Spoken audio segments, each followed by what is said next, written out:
Goeiedag, ek groet jou in die kosbare naam van Jesus Christus. Het jy al ooit gewonder hoekom God homself aan Moses geopenbaar het in 'n doringbos in die woestyn? Hoekom nie in 'n groot stad of belangrike godsdienstige plek nie?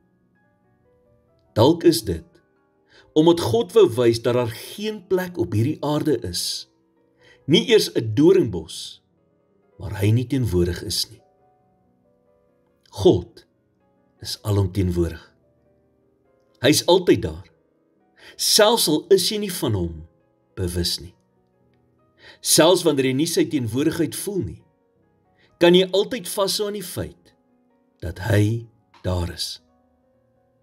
Ja, God wil hê jy moet bewus wees van sy teenwoordigheid, maar hy is meer besorg dat jy hom sal vertrou.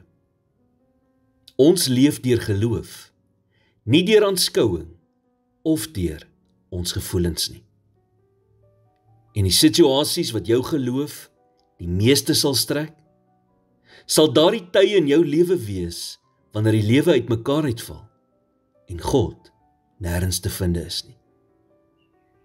Dit het met 'n man met die naam Job gebeur. Op 'n enkele dag het hy alles verloor. Sy familie, sy besigheid, sy gesondheid en al sy besittings. En toe, vir 37 hoofstukke in die boek Job, het God niks gesê nie. Wat doen jy as jy nie verstaan wat in jou lewe gebeur nie en God is stil? Jy doen wat Job gedoen het. Jy vertel vir God presies hoe jy voel. Jy stort jou hart voor hom uit. Ontlaai elke emosie wat jy voel. Job het dit gedoen toe hy gesê het in Job 7 vers 11, "So wil dan ook ek my mond nie hou nie. Ek wil spreek in die benoudheid van my gees. Ek wil kla in die bitterheid van my siel." Of jy vandag God kan voel of nie, jy kan vertrou dat hy by jou is. Is jy vol twyfel, woede, vrees, hartseer of verwarring? Bring alles na God toe. Hy is by jou, hy is vir jou, en hy kan al jou vrae en bekommernisse hanteer.